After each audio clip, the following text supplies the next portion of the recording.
Bismillahirrahmanirrahim. Assalamualaikum warahmatullahi wabarakatuh. Asbahna ala fitratil Islam wa kalimatil ikhlas wa ala dini nabiyyina Muhammadin sallallahu alaihi wasallam wa ala millati abina Ibrahim hanifa wa ma kana minal musyrikin. Saudara penonton yang dirahmati Allah sekalian, sebelum ini kita telah membincangkan tentang beberapa tahap pendidikan anak. Kita dah mulakan tentang pemilihan jodoh. Kita dah pula menyebutkan tentang tahap-tahap untuk membaca ayat-ayat Al-Quran ketika mengandung, ketika azan, tahnik dan seumpamanya, semua telah disebutkan.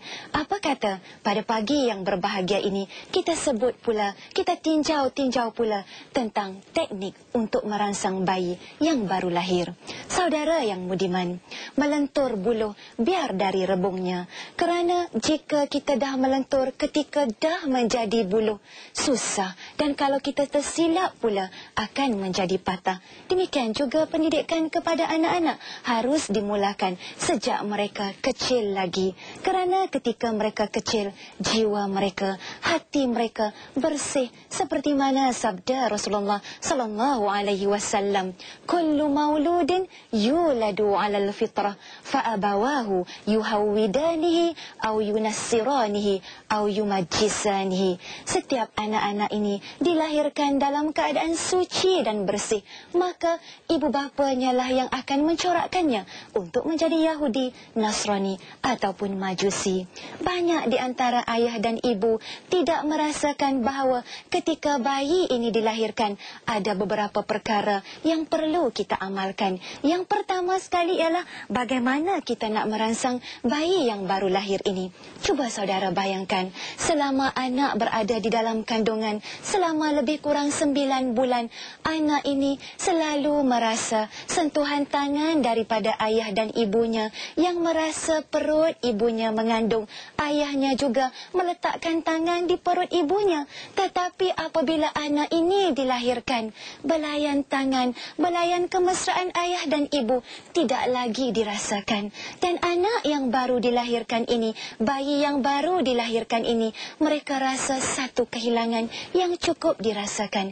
Sebab itu, kaedah yang pertama sekali untuk kita merangsang bayi yang baru lahir ini ialah dengan belayan mesra.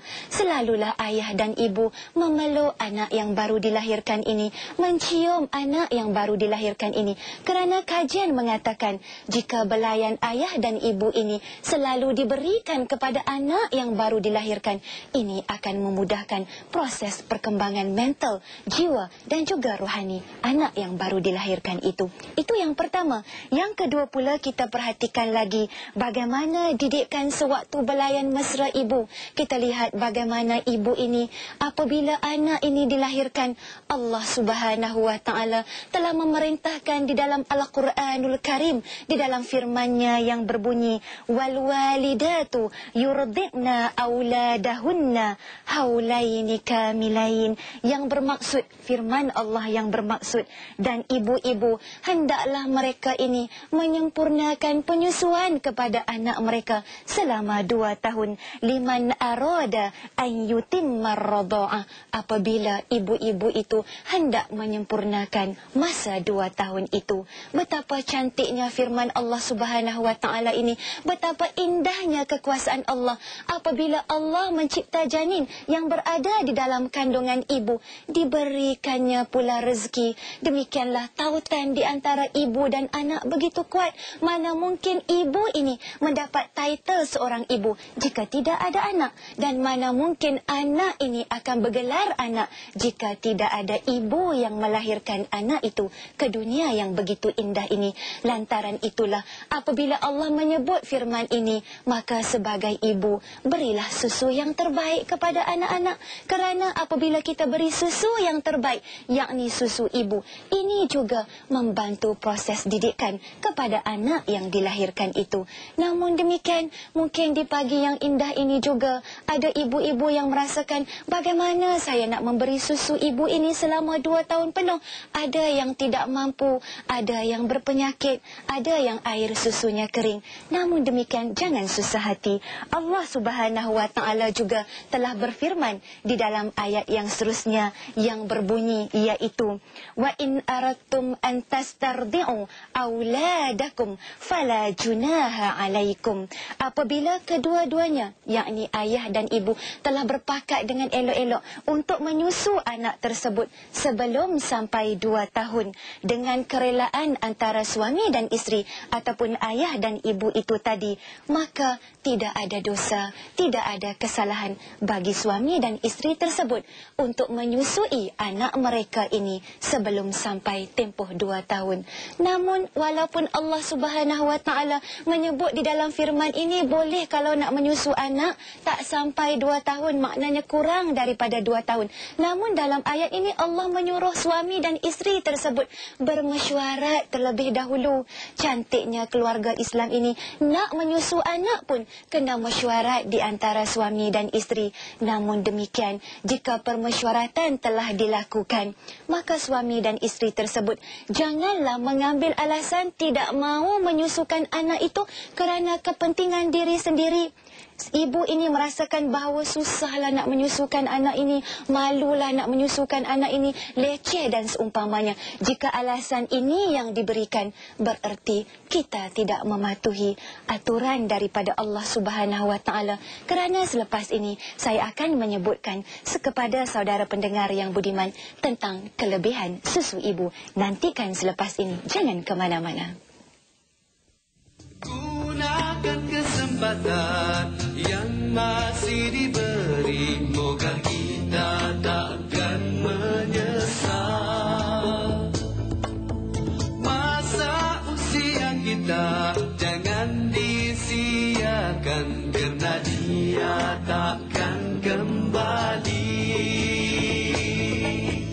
Ingat 5 perkara sebelum Budiman, alhamdulillah kita bertemu lagi untuk menyebut tentang kelebihan susu ibu ini. Dan kelebihan ataupun manfaat susu ibu ini dapat kita perhatikan daripada 2 segi. Pertama sekali ialah manfaat susu ibu di segi jasmani, dan yang keduanya ialah manfaat susu ibu di segi rohaninya. Pertama sekali kita sebut tentang manfaat susu ibu di segi jasmani terlebih dahulu.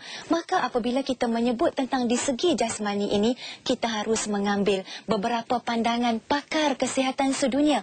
Di antaranya mereka telah menyenaraikan beberapa perkara yang mengatakan bahawa air ataupun susu ibu ini adalah minuman dan makanan yang terbaik di dunia. Tidak ada sesuatu makanan pun, tidak ada sesuatu minuman pun yang dapat menandingi susu ibu ini. Pendapat pertama daripada pakar kesihatan, mereka mengatakan bahawa tidak ada satu pun jenis makanan, tidak ada satu pun jenis minuman di dunia ini yang dapat menggantikan fungsi dan manfaat air susu ibu.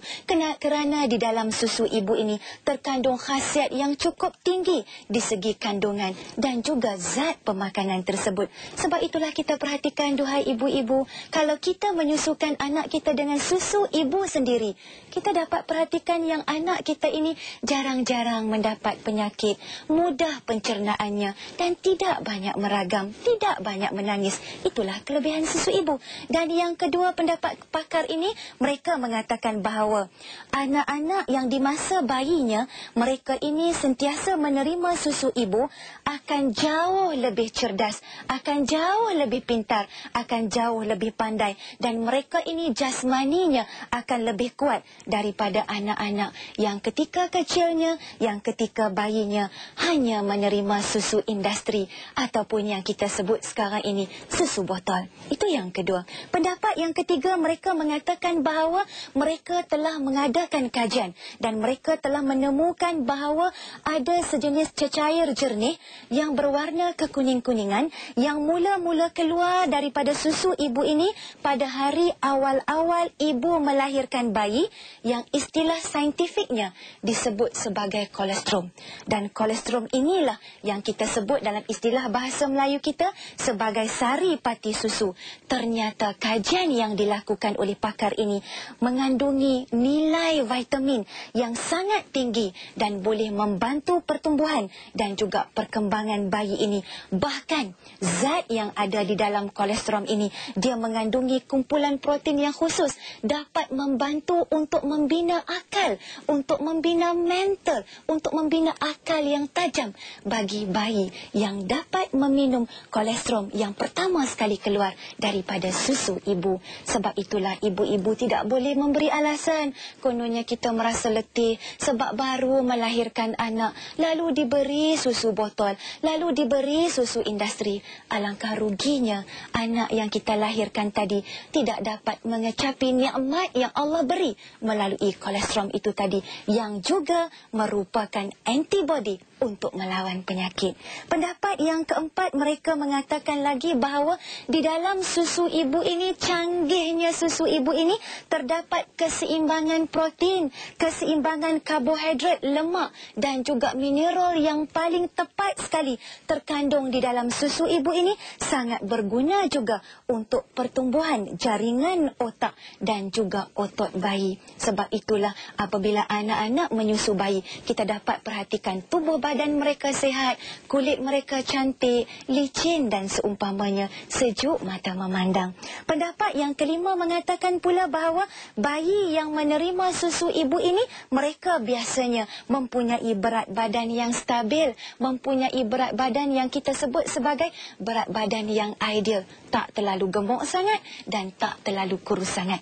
Ini di antara 5 faktor yang dapat kita berikan pada pagi ini, pendapat dan pandangan daripada pakar-pakar kesihatan sedunia tentang manfaat susu ibu di segi jasmaninya.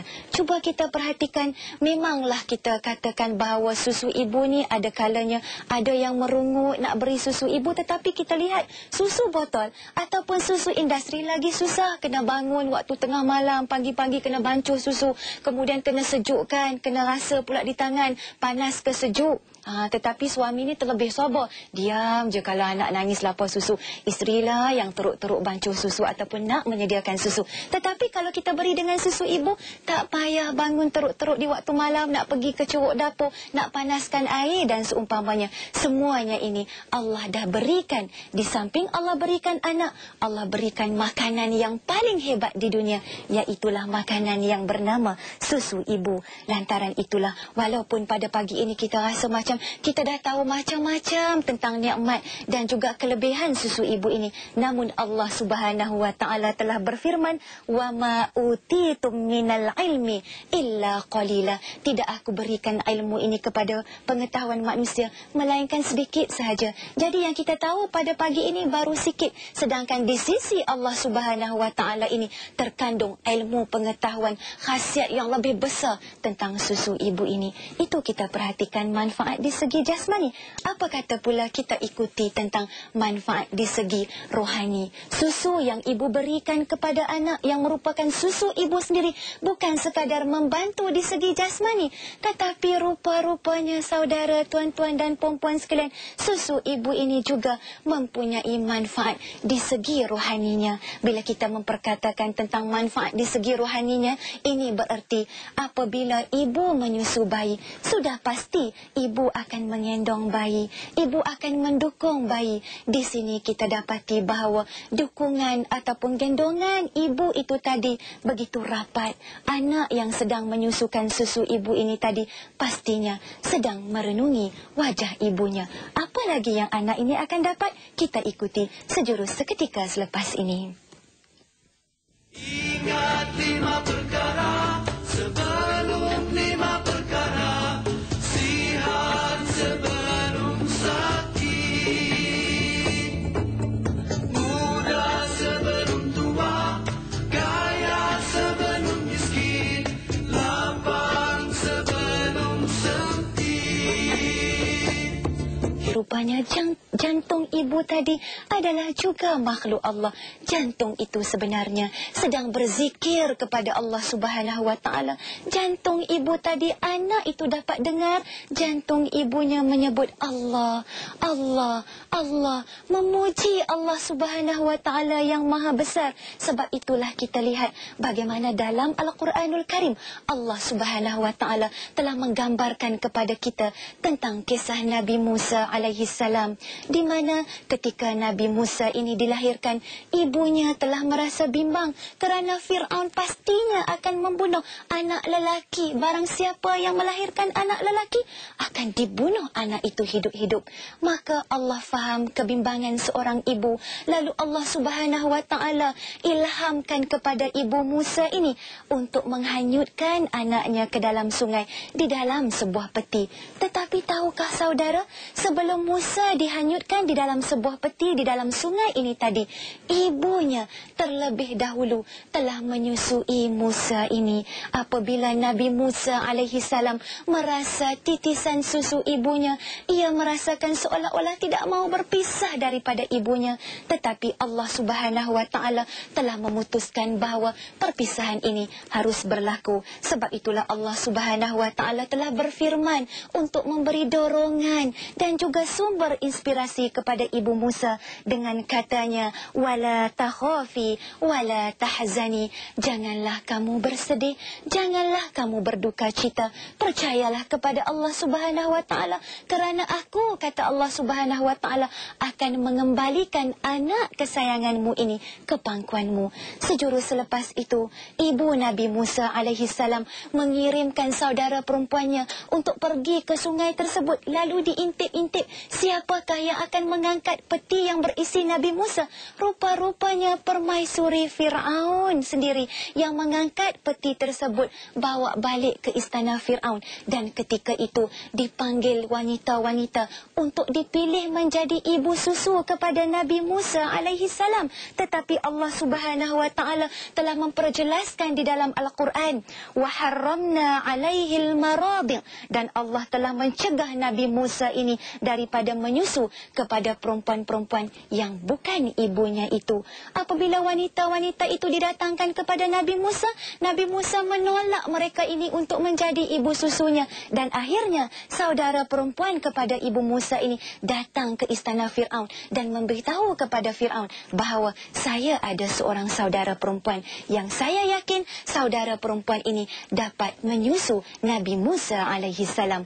Lalu Fir'aun telah memerintahkan supaya saudara perempuan kepada ibu Musa ini bawa ibu Musa ini datang ke istana Fir'aun. Dan apabila ibu Musa alaihi salam mereba anaknya sendiri, ternyata Nabi Musa alaihi salam tidak menolak susu ibunya ini, dan akhirnya anak tersebut kembali semula ke pangkuan ibu yang disayanginya. Kita lihat bagaimana Nabi Musa telah merasai susu ibunya, dan selepas itu ia kembali untuk merasai susu ibunya semula. Dan demikian juga apabila ibu menyusu anak, sewajarnya kalau boleh di dalam hati kita ini, sambil kita memangku anak yang nak kita susukan itu tadi, sebutlah Bismillahirrahmanirrahim, kerana sabda Rasulullah sallallahu alaihi wasallam, kullu amrin la yabda bi bismillah fahuwa aqta. Setiap perkara yang kita lakukan, setiap pekerjaan yang kita lakukan, jika tidak dimulakan dengan Bismillahirrahmanirrahim,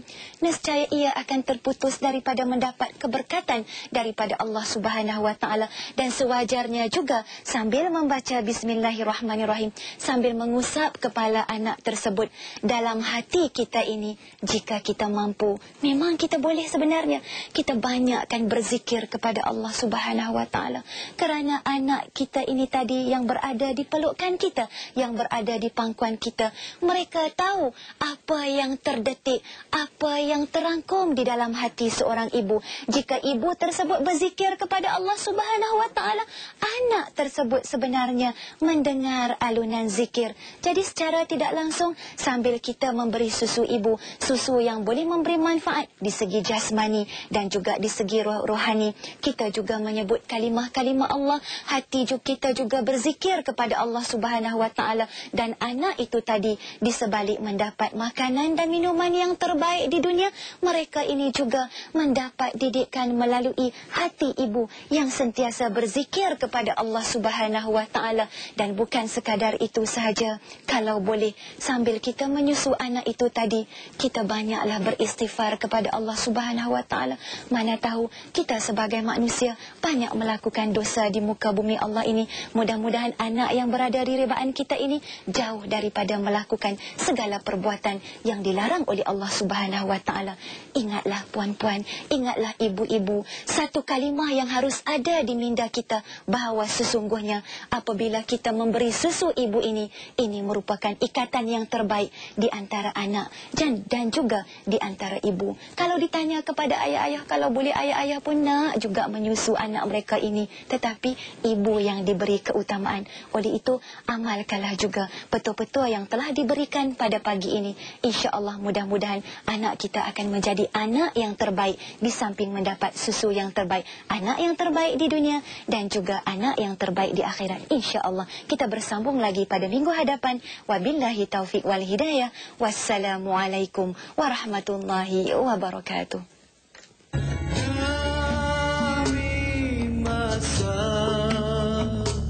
Sesungguhnya manusia kerugian, melainkan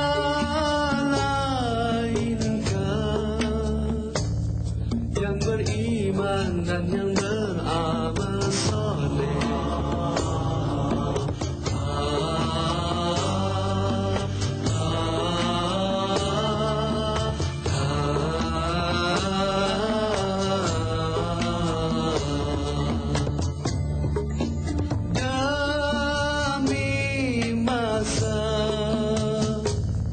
Sesungguhnya manusia kerugian,